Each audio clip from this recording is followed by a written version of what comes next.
we do have an exciting bit of news about AlphaTauri for next season. Nothing confirmed yet, but a name change, and then of course there have been multiple rumours and some stuff confirming that they will be significantly closer to Red Bull in terms of performance next year.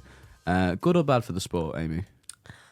I think it's been quite toxic, that relationship, the last few years. We've definitely felt the sense of AlphaTauri cheating. There's been rumours of in certain races. So obviously when Yuki Tsunoda didn't go to the stewards, there was no representation for AlphaTauri when it was against Max Verstappen this season in qualifying, was it?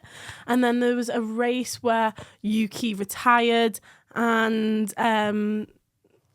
it obviously helped Max because the safety car came out and he was able to catch up. And I never want to say that, like, they are rumours, and you can never say a team's cheating technically. But when they're going to be so good as well, when they're competing with the likes of Ferrari and the likes of Mercedes, who are already struggling against one Red Bull, imagine another one. So it'll be good because will we see another top team? But AlphaTauri, no matter how good their car is, will never be good as the original Red Bull. So it's just going to be, you're going to see constantly, obviously, Red Bull racing winning, but AlphaTauri are just going to be there behind, and they'll never win a race above Red Bull. They'll always come in priority. But you're going to see teams like Ferrari and Mercedes who need help, in all honesty, losing out positions and podiums due to that AlphaTauri team being better. But it'd be good to see another top team, but there's no point when they're never going to be able to flourish on their own.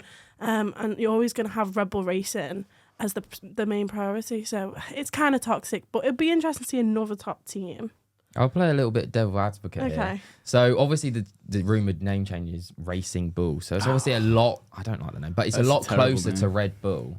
So do you think now that obviously the priority was always Red Bull Racing, and if Toro Rosso or AlphaTauri on top ahead of them, it's not as good for the Red Bull sort of marketing. Whereas if you have Racing Bulls now, which is more marketable for the Red Bull brand, it's more familiar. Do you think now that if they are in a position to compete with Red Bull, do you think they'll just sort of let it happen? Because now it's sort of be like, it doesn't matter which of them win because it's all sort of Red Bull branding now. But also I think that it could be good for the sport in a way that, a lot of the time we see young drivers come into that team and they're sort of having to be in cars which are, historically been, bottom of the grid sort of thing. Whereas now we could have younger drivers coming in and competing potentially for podiums, P5, sort of things like that. And it might be, we'll get to see these young talents in a good seat straight away. And we really enjoyed that with Oscar Piastri this year. Yeah, I loved it. And, he's come in and he's been in, obviously not at the start of the season, but he's been in a car which has been competing. And so if we now see that young drivers are getting a chance in a good car, could that be potentially better for the sport, maybe? Well, I think the more cars fighting at the front, the better. Yeah. Although it is a little bit iffy with, is it just the Red Bull 2.0 with, a slightly slower car for the sake of, the team's integrity? But I'm with you. I would like to see this sort of the promotion of young talent straight to the top of the grid a little bit early, because we've been blessed with Oscar Piastri and some of the performances he's put in this year, providing us some excellent entertainment when we've had a pretty boring season on the whole. And Red Bull, obviously, renowned for bringing in some amazing young talent. They've got Jake Dennis testing for them this weekend at Abu Dhabi FP1. They've got Ayumu Iwasa in the championship fight in F2. They've got, even in F3, they've got exciting. They've even got legacy names. They've got like drivers like Fittipaldi. They've got what's his name, Sebastian Montoya as well. And so it's I think if any team were to do it, if I could choose any team to have a sort of another team at the front, it would be Red Bull, because I think they would provide the most entertainment out of the lot. I guess. So I'm in favour of it. It does seem a little bit dodgy though. I think I don't know. It's kind of like you've got Manchester City at the moment with Girona competing at the top of Spanish football, and I don't know, because it's a case if they meet in the Champions League, then what happens? You can't have Girona beat Man City when they are part of the City group and stuff like that. But what if it came a trend though? This is where I find it quite toxic and unfair, because Ferrari have a big Ferrari Academy team drivers. You got off Leclerc, Ollie Behrman. I was about to say Bianca. Even McLaren, they have a massive academy now, and them two are the teams who are almost following Red Bull's positions. And you could definitely see Red Bull using teams like Haas or Alfa Romeo to their advantage as almost a junior team. And you've seen that in the past, definitely. But I just think it would be really toxic if that was to become a thing. Obviously, is it Alfa Romeo who are going to become Audi? Yeah. Yes. Yeah.